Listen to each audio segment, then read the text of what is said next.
Do you know what the ninth judgment is? Because I do not know what the ninth judgment is. Welcome to the D. Louise book series. I'm Christina, K-R-S-T-I-N-A. This is where we read books, talk about books, no special effects going on here, no theme music, there's nothing special or pretty here, just me talking books. And my pal, who likes to do things on her terms. I gotta get me another cat. There are two types of cats in this world. The one that will let you hold them when you want, will come to you when you want. And then there's the rest of the world that will come to you when they want, will sit in your lap when they want. How many times you can pick up a cat and they'll scream and yell, I want to go, I want to go, I want to go. You put them down, they come back. Because when they come back, it's on their terms. So anyways, what is the ninth judgment? I couldn't discover it. And I went so far as to download an e-version to do a word search through the book. Because when I was trying to figure out what the ninth judgment was, and I couldn't figure it out. And then I did the Hoopla download, or the Overdrive download, and did a word search, and it didn't come up. So I tried a couple different ways to figure it out, and I never figured it out. But I do have several problems with this book. All right, let's get to it. Boxer is a detective or sergeant now. She asked for demotion. That drove me bonkers. You'll have to go listen to my rant for the last few videos on how I was just... Eve Dallas is a lieutenant in the New York City Police and Security Department in the J.D. Robb series. She can go out into the field and investigate. Apparently, in Patterson's world, lieutenants cannot go out in the field to investigate. And Boxer wanted a demotion so she could go back in the field. And her bosses finally agreed with her that she's really good at investigations and they need her in the field. So he demoted her, but let her keep her pay. And then he made her his partner, her boss. So that was my first big issue. Then the relationship thing. I do not like it. I do not agree with it. And I do not like the fact that they keep harping on it. I swear. I'm over it. Let it go. It's in... All right. So, she was dating Joe. And she was tired of Joe not being there. He was forever traveling, blah, blah, blah, blah, blah, blah. So they broke up, or she attempted to break up. They didn't want to break up, but she broke up for her, whatever, hypothetical reasons. And in a moment of weakness, she slept with her partner. No, no, no, no. You don't sleep with your partner. Unless it's your husband, like in Sherlock and Shavik and Catherine Coulter's issue. But no. And this partner continues to have a little angst. And he was trying to get back together with her, and she's like, no, she got back together with Joe, and she's happy with Joe. But they keep bringing it up. And then the partner started to see Cindy, her friend. And things were going good with the friend and the partner. And in this book, it really, really massively pissed me off to no end that the partner that she slept with one time only, and I think that was horrible, horrible, horrible decision. And who, I think he kissed her in the last book or something like that. It was a moment of weakness or something. But he's getting close with Cindy in this book. And so before he makes an additional jump in relationship status with Cindy, he asks Boxer if she's sure about Joe. He's been sleeping with this other chick for a few months now. He's in a relationship with this other chick, and he's still holding the torch for Boxer. And he had to ask her before he made a final judgment. It's like, well, I'm going to marry Sally Joe, but I need to ask you, are you sure? Because I won't marry, if you're not sure, then I won't marry Sally Joe. I'll marry you instead. I'd rather marry you than Sally Joe. But if you're busy with your guy, then I'll go marry. What the hell? And if Cindy ever finds out she's second banana, that he settled for second, what the F? What the really F is up with that? I just don't like it. I just don't like it.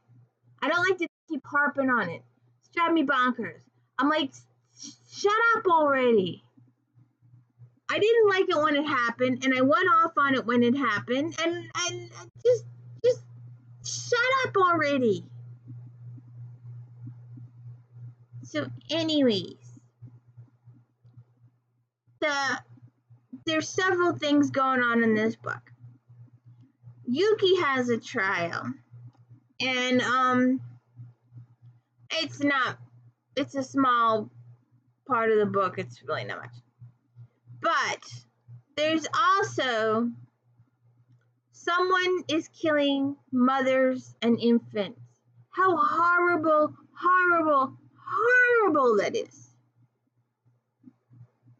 And signing it WCF. And you're like, huh? Like, oh, way down the line, 20 or 30 or 40 or 100, 200, well, 100, I don't know how many. It's women and children first. This guy was military, he lost his rockers or something. And he's going to kill all these people, and then when he's finished killing all these people, he's going to go home and kill his own wife and kid.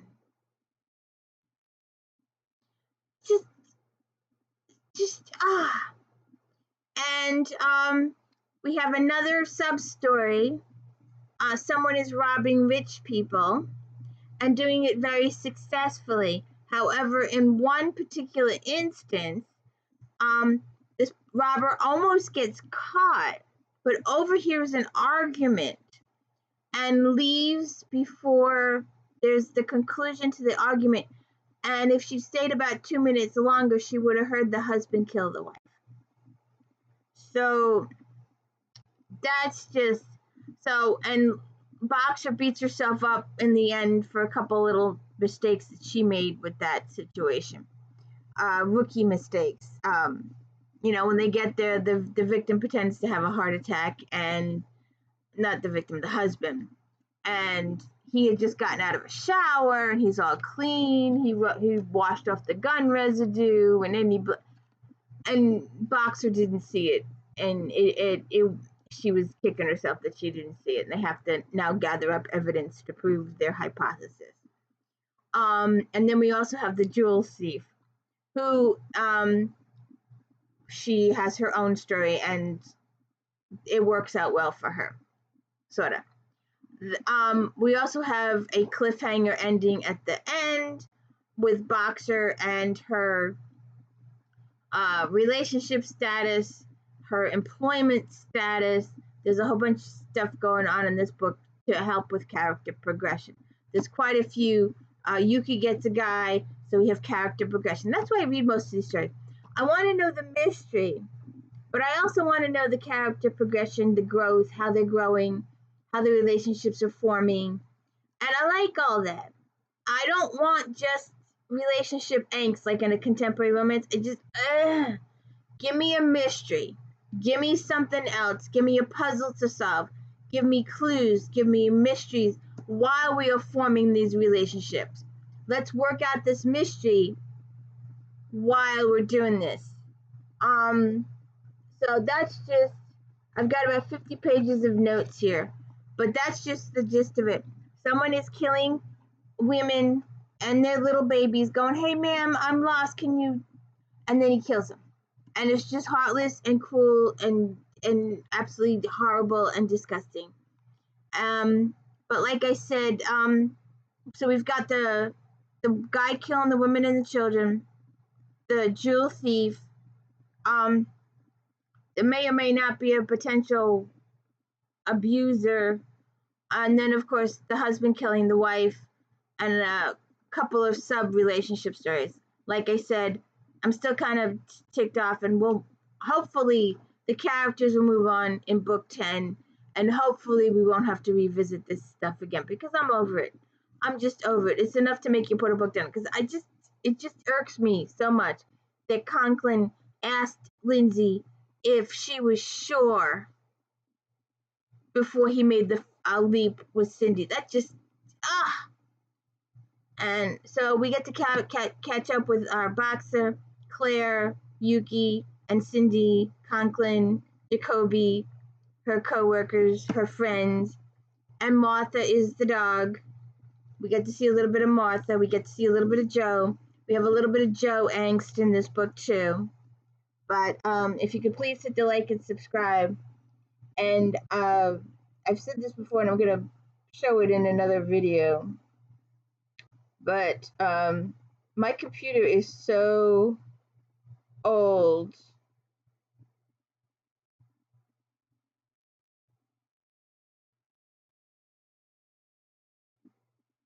that I ain't kidding.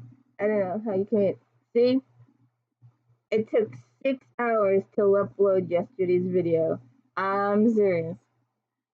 So please hit the like and subscribe. Let me know I'm doing a good job.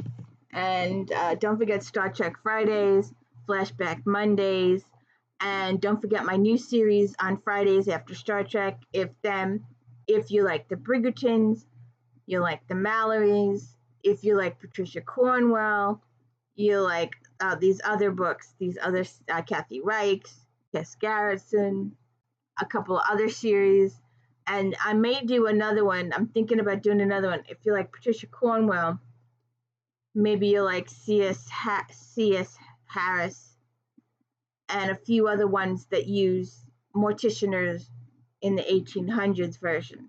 So if you got your modern version of Patricia Cornwell, which we did, or you're watching If Then when it comes up, and then maybe we'll do a prehistoric or a Regency medical one. I'm looking into that one. We're also going to do some sci-fi, so and some cozies. So please check it out, and please hit the like and subscribe. Thank you.